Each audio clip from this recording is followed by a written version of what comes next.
The sound of splintering wood echoed through the narrow hallway as Officer Karen Mitchell's boot connected with apartment 4B's door. Inside, 12-year-old Imani Washington looked up from her math homework, her pencil frozen mid-equation. The kitchen table lamp cast a warm circle of light around her worksheets. But everything beyond that circle suddenly felt dark and dangerous. Police search warrant. Karen's voice boomed through the small apartment, her tactical boots stomping across the linoleum floor. She swept her flashlight beam across the modest living space, taking in the worn furniture, the medical equipment stacked neatly by the couch, and the small girl sitting perfectly still at the kitchen table. Imani's mother, Denise, emerged from the bedroom, hastily pulling on a robe. "What's going on?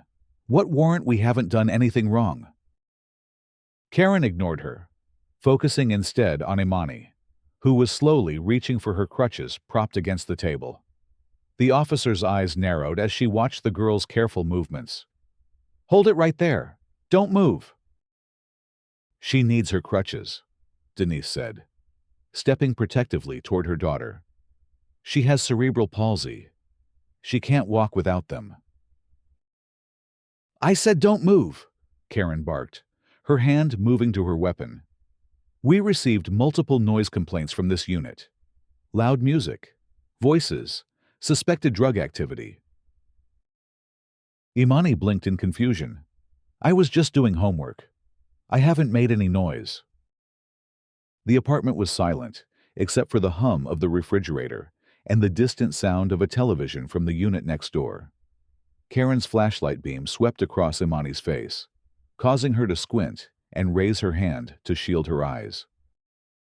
"Real convenient story," Karen sneered. "But I know what I'm looking at here. The slow movements, the reluctance to get up.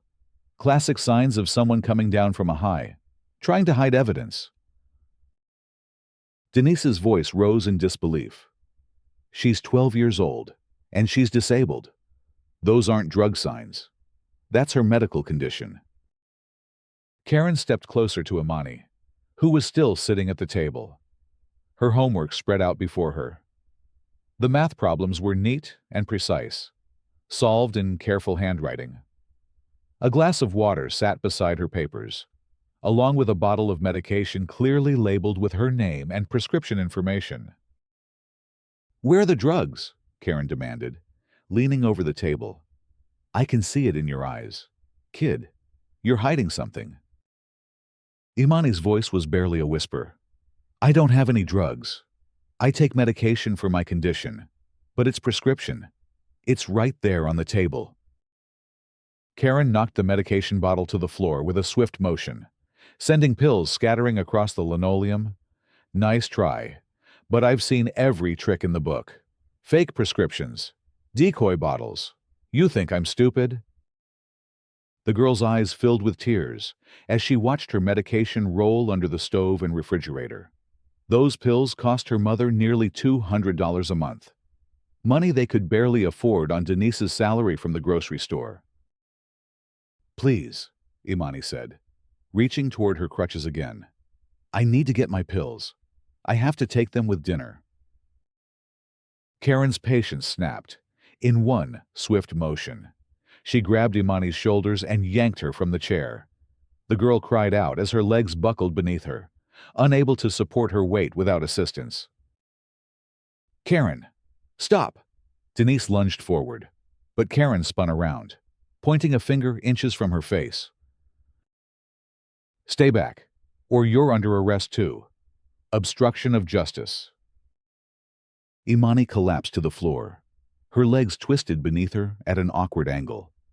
She tried to push herself up with her arms, but Karen pressed her knee into the girl's back, pinning her to the cold linoleum. "You're going to tell me where the drugs are," Karen hissed, increasing the pressure. "I don't care if you're a kid. I've seen 12-year-olds running entire operations." The weight on Imani's back made it difficult to breathe. She pressed her cheek against the floor, feeling the grit and dust that had accumulated under the kitchen cabinets. Her homework was scattered around her now, equations and word problems mixed with the spilled medication. "I can't breathe," Imani gasped. "Please, I can't breathe." Denise dropped to her knees beside them. "She has respiratory issues as part of her condition. You're going to hurt her." Karen grabbed Denise's wrist roughly. "I told you to stay back. You want to join her on the floor." The apartment door was still hanging open from when Karen had kicked it in. Mrs. Rodriguez from 4A peeked out, saw the commotion, and quickly closed her door again. The hallway fluorescent light flickered intermittently, casting strange shadows across the scene. Imani's breathing became more labored under Karen's weight. Her eyes darted toward the small pile of medical paperwork on the counter. Doctor's notes, physical therapy schedules, insurance forms, all evidence of her legitimate medical condition, if anyone cared to look. "Where are they?" Karen repeated, pressing harder. "The drugs, the money, the operation. I know it's here somewhere." "There's nothing here," Denise sobbed. "Look around you. Does this look like a drug house? She's a 6th grader.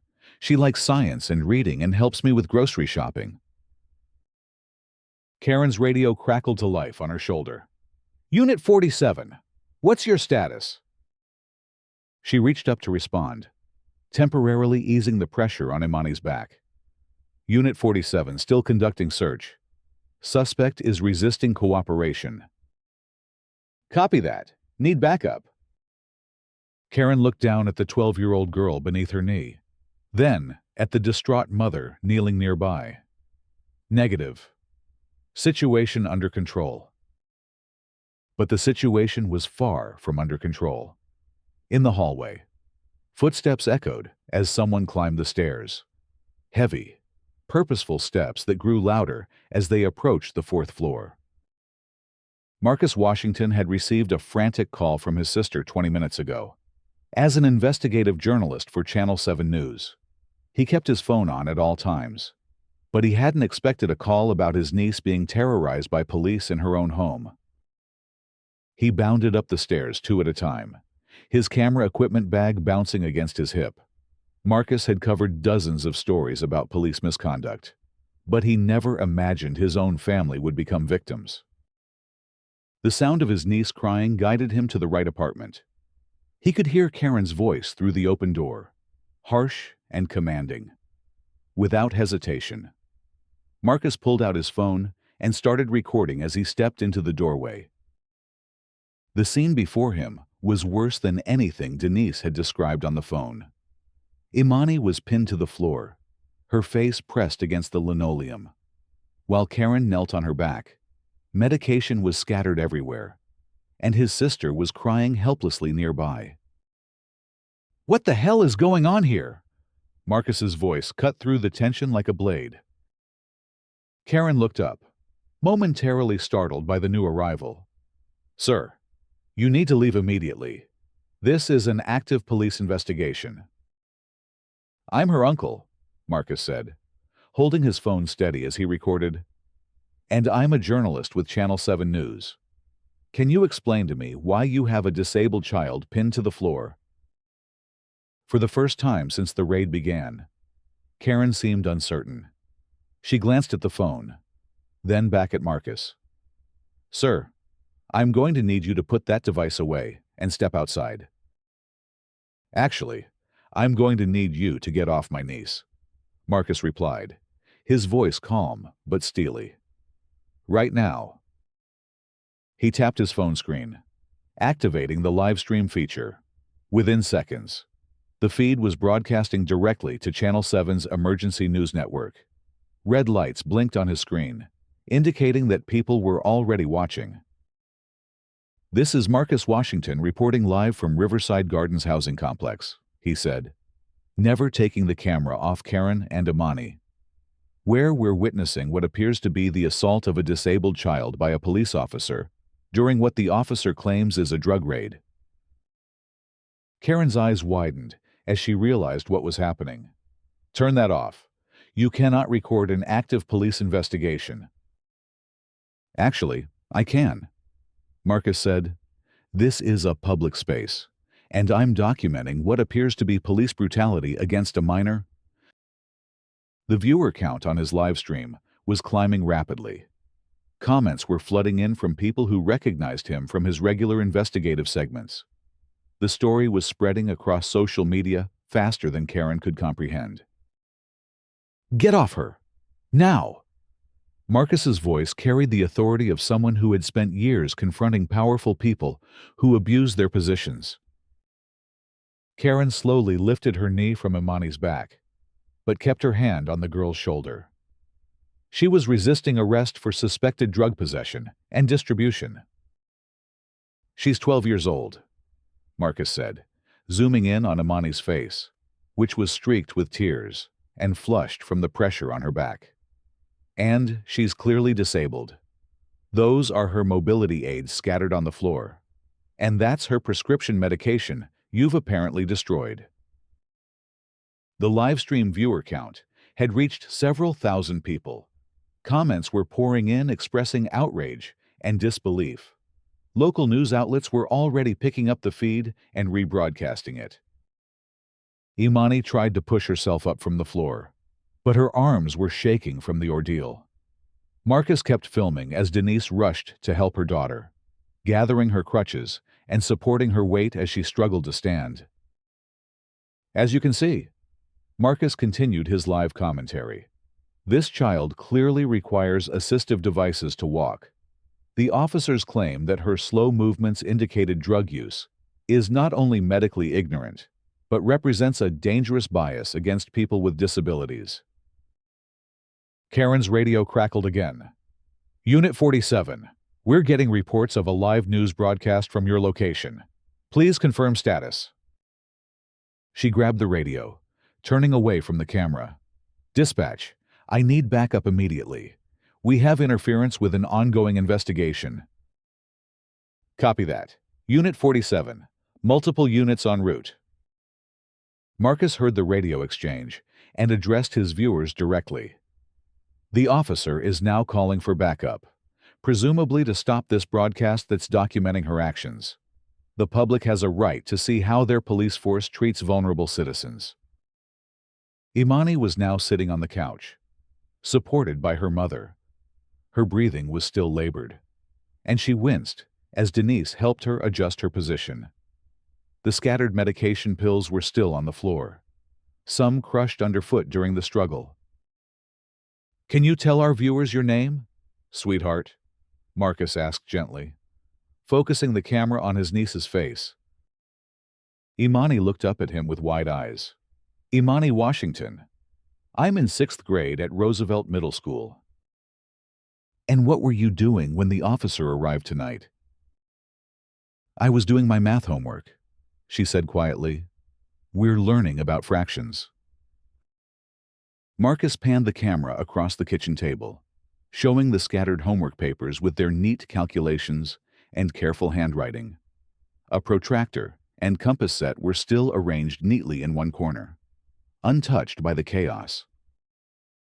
Officer, can you explain to our viewers why you believe this child was involved in drug activity?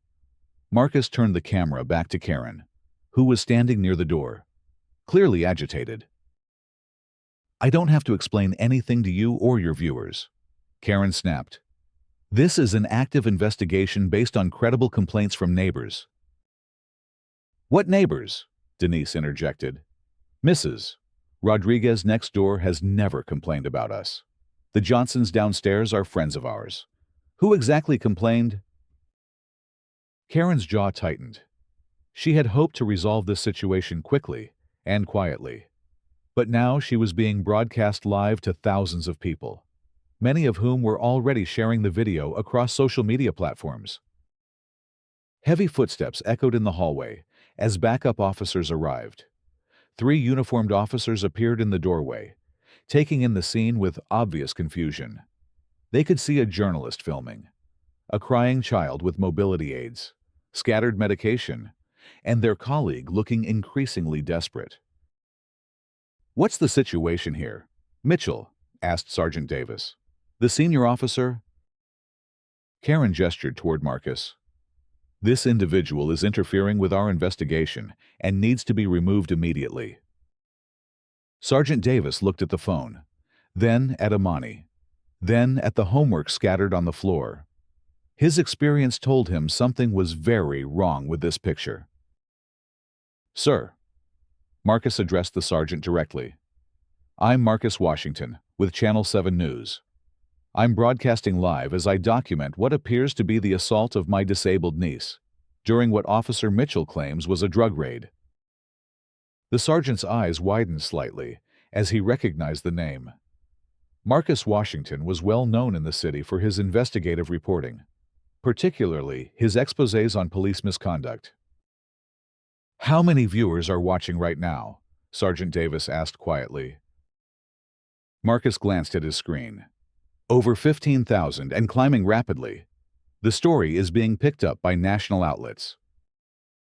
The sergeant's radio crackled with an incoming call from the precinct captain. The situation was escalating beyond anything Karen had anticipated. Unit 47. This is Captain Rodriguez. We're monitoring the live broadcast. I need a full report on your actions immediately. Karen reached for her radio, but Sergeant Davis gently intercepted it. Captain, this is Sergeant Davis on scene. The situation requires immediate de-escalation and investigation. Marcus continued his broadcast, explaining the situation to viewers who were now sharing the stream across multiple platforms. The hashtag #JusticeForImani was already trending on social media. What we're witnessing here, Marcus explained to his audience, is not just individual misconduct, but systemic failure. A 12-year-old disabled child doing homework in her own home has been treated as a criminal suspect based on no evidence whatsoever. Imani leaned against her mother, still catching her breath. The medication on the floor represented a month's worth of treatment that would be expensive to replace. But more importantly, the incident had traumatized her in a way that might take years to heal. I was scared, she said quietly into the camera. I thought I was in trouble, but I didn't do anything wrong. Her simple words carried tremendous power. Comments on the live stream were filled with outrage from parents, disability advocates, and civil rights organizations. Several verified accounts from prominent politicians and celebrities had joined the conversation. Karen realized the magnitude of her mistake as she watched the situation spiral beyond her control. What she had intended as a routine raid based on a fabricated complaint had become a national incident broadcast live to thousands of people. Officer Mitchell, Sergeant Davis said quietly, I need you to step outside with me for a moment. Karen reluctantly followed him into the hallway, where they spoke in hushed tones. Through the open door, Marcus could see them having an intense conversation, with the sergeant occasionally glancing back at the apartment. Ladies and gentlemen, Marcus addressed his viewers. What you're witnessing is the power of transparency and accountability. Without this live broadcast, this incident would have been buried in paperwork and forgotten. The viewer count had reached 25,000 people. Local news stations were already preparing special reports, and national cable news networks were picking up the feed. The story was spreading faster than anyone could have imagined. Denise was helping Imani collect her homework papers, trying to restore some normalcy to the chaos. Several of the math problems were torn and dirty, but Imani insisted on saving them. I worked really hard on these, she said, smoothing out a wrinkled worksheet. I want to finish them. Her determination in the face of trauma was both heartbreaking and inspiring. Marcus made sure to capture this moment, showing his viewers the resilience of a child who refused to let injustice stop her from pursuing her education. Sergeant Davis returned to the apartment with a grim expression. Karen remained in the hallway, speaking rapidly into her radio. Mr. Washington, the sergeant said formally, I want to apologize on behalf of the department for what happened here tonight. This incident will be thoroughly investigated. Will Officer Mitchell face consequences for her actions? Marcus asked, keeping the camera rolling. That will be determined by the investigation and internal affairs review. Sergeant Davis replied carefully, but I can assure you that assault of a minor is taken very seriously. The live stream had now reached over 30,000 viewers. News organizations were scrambling to get reporters to the scene, and the police department's phone lines were being overwhelmed with calls from concerned citizens. Marcus's phone buzzed with notifications from his news director, fellow journalists, and civic leaders. The story was already being covered by major outlets across the country. This is the power of citizen journalism in the digital age. Marcus explained to his audience, when institutions fail to protect the vulnerable, technology allows us to shine a light on injustice in real time. Imani was now sitting quietly with her homework, trying to solve the remaining fraction problems despite everything that had happened. Her pencil moved carefully across the paper, her concentration remarkable given the circumstances. "Sweetheart," Marcus said gently, "you don't have to do homework right now. You've been through a lot." "I want to finish," she replied. "Math makes sense. It has rules that people follow." Her innocent observation carried profound meaning for the thousands of people watching.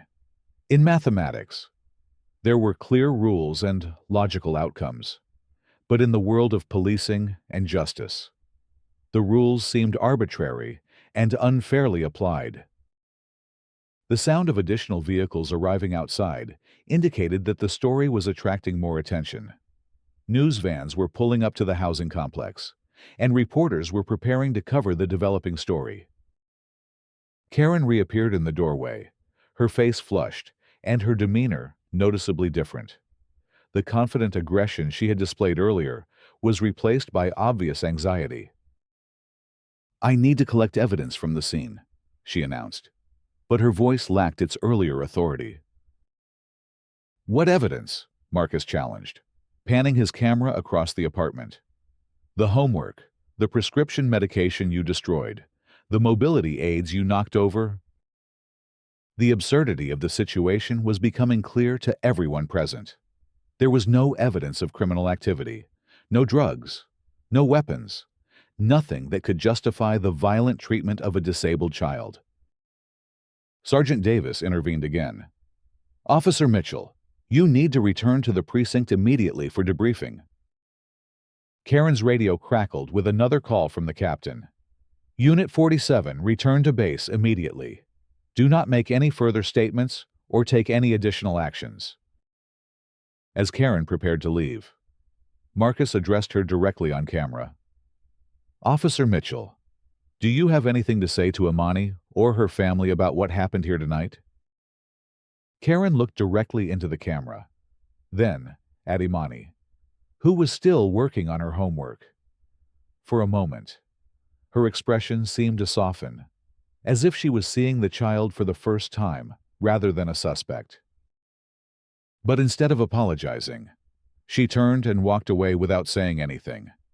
Her silence spoke volumes to the thousands of people watching the live broadcast. Marcus continued his reporting as the officers departed. "What we've witnessed here tonight is not just an isolated incident, but a symptom of larger problems in how our police force interacts with vulnerable communities." The apartment was finally quiet again. But the damage was done. The front door hung broken on its hinges. Medication was scattered across the floor, and a 12-year-old girl had been traumatized in her own home. But the live broadcast had also accomplished something important. It had shown the world what happened when power was abused, and it had given voice to a child who might otherwise have been ignored. This is Marcus Washington, reporting live from Riverside Gardens housing complex. He concluded his broadcast. "Thank you for witnessing this story and for demanding accountability from those who are supposed to protect and serve our community." The live stream ended, but the story was just beginning. Within hours, the video would be viewed by millions of people worldwide. News organizations would pick up the story. Civil rights organizations would demand action, and politicians would be forced to respond. Most importantly, a little girl named Imani would finish her math homework, despite everything that had happened, because sometimes the most powerful form of resistance is simply refusing to let injustice stop you from learning and growing. The next morning brought consequences that Karen Mitchell could never have imagined when she kicked down that apartment door. The video of her pinning Imani to the floor had been viewed over 2 million times across various platforms. News trucks lined the street outside the police precinct, and protesters had gathered demanding justice. Captain Rodriguez called an emergency press conference, flanked by the mayor and the police commissioner. The podium was surrounded by journalists, cameras, and community leaders who had been galvanized by the previous night's broadcast. The actions we witnessed in that video are completely unacceptable and do not represent the values of this police department. The captain announced, "Officer Mitchell has been suspended pending a full investigation by Internal Affairs and the District Attorney's Office." But the community wanted more than suspension. They wanted systemic change, accountability, and protection for vulnerable citizens like Imani. Dr. Sarah Chen, a pediatric specialist who had been treating Imani since she was diagnosed with cerebral palsy, held her own press conference at the Children's Hospital. She explained the medical realities of the condition and condemned the officer's ignorance. What we saw in that video was not just police brutality, but ableism in its most dangerous form. Dr. Chen said, "Officer Mitchell's assumption that Imani's disability symptoms were signs of drug use represents a fundamental failure to understand and protect vulnerable community members." The medical community rallied around Imani's case, with specialists from across the country offering their expertise to ensure she received proper care after the trauma. Legal consequences followed swiftly. The district attorney announced that Karen Mitchell would face charges of assault, child endangerment, and civil rights violations. If convicted, she could face significant prison time and would never work in law enforcement again. The civil rights lawsuit filed by Imani's family sought not only damages, but structural changes to police training and procedures. They demanded mandatory disability awareness training for all officers and the establishment of oversight committees to prevent similar incidents. 3 months later, Karen Mitchell stood in a courtroom facing the consequences of her actions. The video evidence was overwhelming, and witness testimony painted a clear picture of abuse of power. Imani testified via video link from a child-friendly interview room, her voice steady as she described what had happened that night. Her courage in speaking truth to power inspired countless others to come forward with their own stories of police misconduct. "I was just doing my homework," she said simply. "I didn't understand why she was so angry at me." The jury deliberated for less than 2 hours before returning guilty verdicts on all charges. Karen Mitchell was sentenced to 5 years in prison and permanent disbarment from law enforcement. But the most significant changes came at the policy level. The city implemented comprehensive police reform, including mandatory training on disability rights, de-escalation techniques, and cultural sensitivity. Body cameras became required equipment for all officers, and civilian oversight boards were established to review complaints. The Riverside Gardens housing complex, where Imani lived, became a model for inclusive community policing.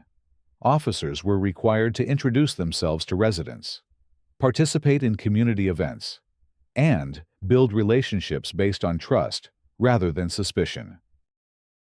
Imani returned to Roosevelt Middle School as something of a celebrity, but she handled the attention with remarkable maturity. She started a peer advocacy group for students with disabilities and became a powerful voice for inclusion and understanding. I learned that speaking up matters, she told a school assembly. Even when you're scared, even when people don't believe you, telling the truth can change things. Her math grades improved dramatically that semester, partly because of the confidence she had gained from overcoming such a traumatic experience. She discovered a love for statistics and probability, fascinated by the mathematical principles that governed chance and justice. Marcus Washington won a Pulitzer Prize for his live coverage of the incident and his subsequent investigative series on police misconduct. But he always credited his niece as the real hero of the story. Imani showed us that courage doesn't require strength or size. He said during his acceptance speech, "Sometimes courage is just a 12-year-old girl insisting on finishing her homework despite everything trying to stop her." The broken door to apartment 4B had been repaired, but more importantly, the broken systems that had allowed such abuse were being rebuilt with justice and compassion as their foundation. 2 years later, Imani received the National Youth Courage Award at a ceremony in Washington, D.C. She walked across the stage with her crutches, her head held high, to accept recognition for her advocacy work. In her acceptance speech, she thanked everyone who had supported her family during their darkest hour, but she also spoke about forgiveness and the importance of building bridges rather than walls. "I don't hate Officer Mitchell," she said, stunning the audience with her maturity. "I hope she learned something from what happened, and that she can help other people understand that being different doesn't make you dangerous." The audience rose in thunderous applause, recognizing not just her courage, but her wisdom in choosing healing over hatred. Back in her apartment, the kitchen table where this story began still holds homework papers each evening. But now, they're surrounded by letters from admirers, awards for advocacy, and college brochures from universities eager to recruit a young woman who has already changed the world. Imani still loves math, but she's also discovered a passion for law and social justice. She plans to become a civil rights attorney, using the skills she's developed as an advocate to help others who face discrimination and abuse. "Numbers don't lie," she often says, "and neither should justice." The apartment that once echoed with the sound of splintering wood now fills each evening with the rustle of homework papers, the click of calculator keys, and the quiet determination of a young woman preparing to change the world one equation at a time. Her story became a catalyst for nationwide police reform, disability rights legislation, and a new understanding of how technology can be used to hold power accountable. But perhaps most importantly, it showed that sometimes the most powerful weapon against injustice is simply refusing to be silenced. In communities across the country, children like Imani now know that their voices matter, that their rights are protected, and that speaking truth to power can create change that ripples far beyond their own experience. The broken door has been repaired, but the doors that Imani opened through her courage and resilience will remain open for generations to come, ensuring that justice and compassion can enter even the most vulnerable spaces in our society. And in apartment 4B, as the evening light fades and homework is completed, a young woman continues to solve problems both mathematical and social, proving every day that true strength comes not from the power to dominate others, but from the courage to stand up for what is right.